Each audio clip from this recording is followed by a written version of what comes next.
History is a ledger, and for too long the ink has been controlled by those who sought to bankrupt our legacy. But the earth does not lie, it keeps the receipts.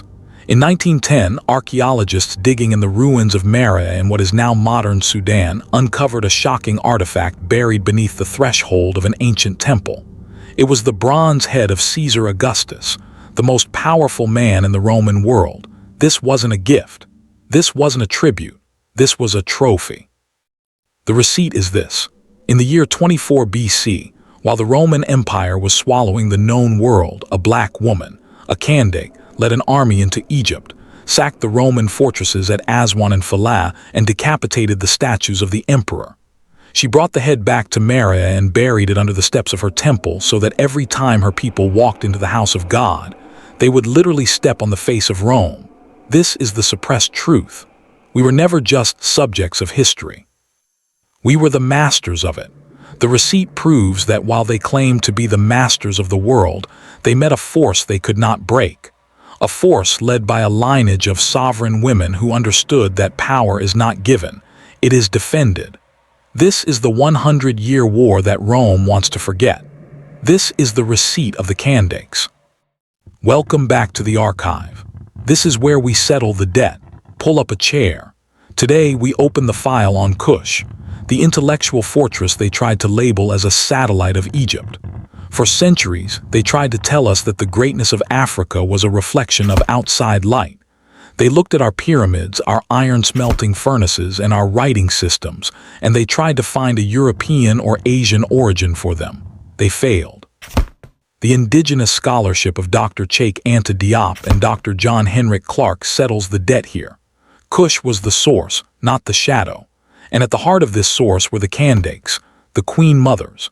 This wasn't just a title, it was a system of governance that balanced the spiritual and the political in a way the West is still trying to understand. We are looking at a lineage of sovereignty that lasted for thousands of years. They want us to believe that women in power were exceptions. In the archive of the ancestors, they were the rule. We are opening the ledger on the year 25 BC, when the Roman governor Petronius thought he could demand tribute from the south.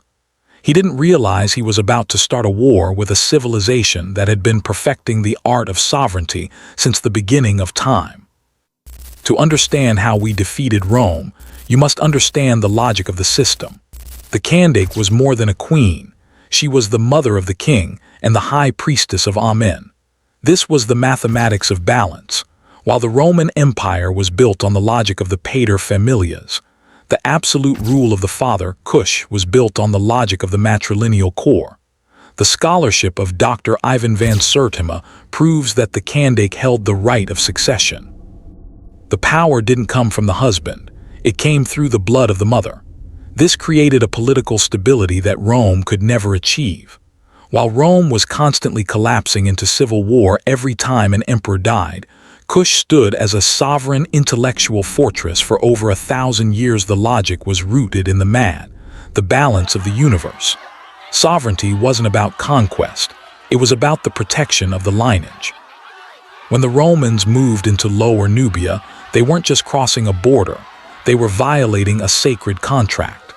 The Kandake Amanirenas didn't wait for an invasion. She applied the logic of preemptive strike. She understood that a sovereign who waits to be attacked has already lost. You cannot win a war against Rome with wooden sticks. The suppressed truth is that Meraa was the Birmingham of Africa, the largest iron smelting center on the continent. Archaeologists using LiDAR data have identified massive slag heaps, the waste product of iron production, that are the size of small mountains. This was the engineering of victory. While they tell us we were primitive, our ancestors were operating high-heat furnaces that reached temperatures the Romans could barely dream of. We were manufacturing the finest steel in the world. The Kandake's army was equipped with iron-tipped arrows that could pierce Roman armor like it was made of papyrus. But the engineering wasn't just in the weapons, it was in the architecture. The pyramids of Meraa are built with a specific mathematical precision, steep angles that allowed for faster construction and higher visibility.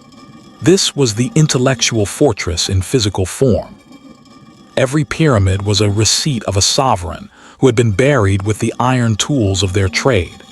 We were an industrial superpower hidden in the desert. What was it like to live in the shadow of the Kandakes?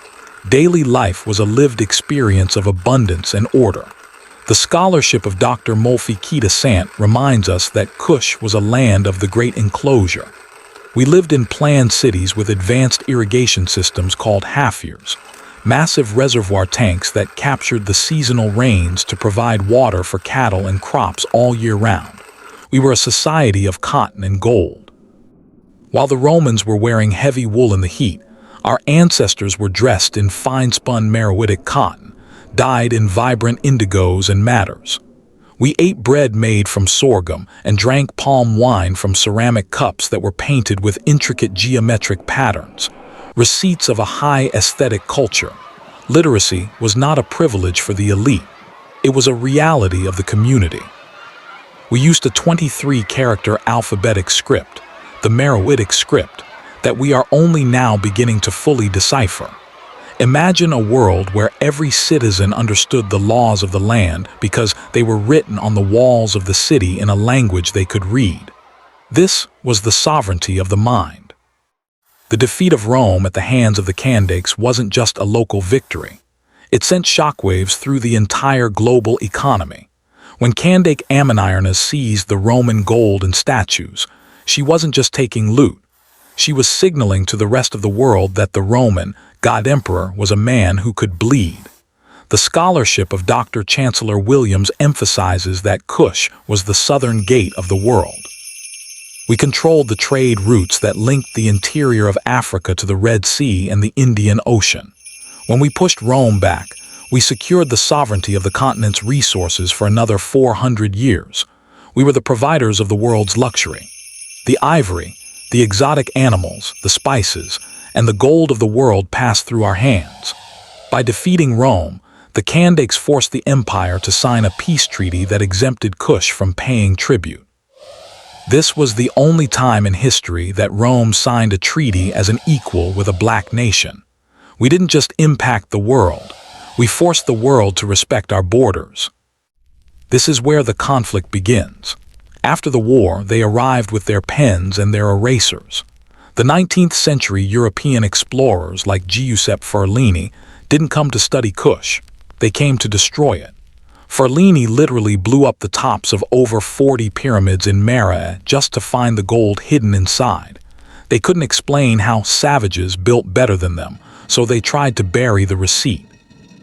They renamed our queens Candace, turning a title of sovereign power into a common Western name to strip it of its weight. They claimed our architecture was influenced by Greece or Rome, ignoring the fact that our pyramids were already ancient when Rome was still a collection of mud huts on a hill. They attempted to erase the Kandakes from the history of the world because a black woman who defeats an empire is a threat to the very foundation of their colonial lie. They tried to make us forget that we once held the head of Caesar in our hands, but the archive remembers. The soil of Mera still holds the bronze. How do you maintain a civilization for 1,000 years in the face of constant erasure? You build a psychological fortress. The Kandakes understood that the real battle is never on the field. It is in the mind. They cultivated a culture of resilience that was rooted in the ancestors' receipt. We maintained our sovereignty through the ritual of memory. We told the stories of the war of 24 BC around the fires. We carved the images of the Kandakes trampling their enemies into the very stone of our temples, so that the children would never grow up believing they were born to be slaves.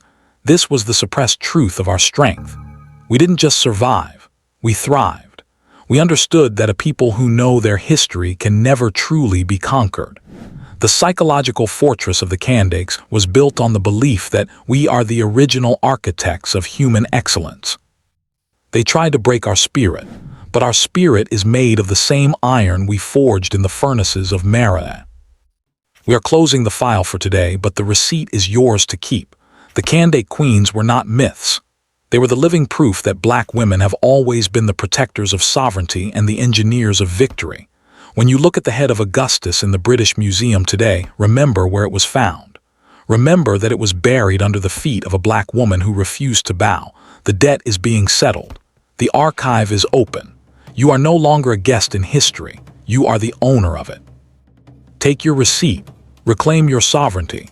The ancestors are watching. Next time we head south, to the massive granite walls of Great Zimbabwe, a city so perfect the colonizers had to invent a lie to explain its existence.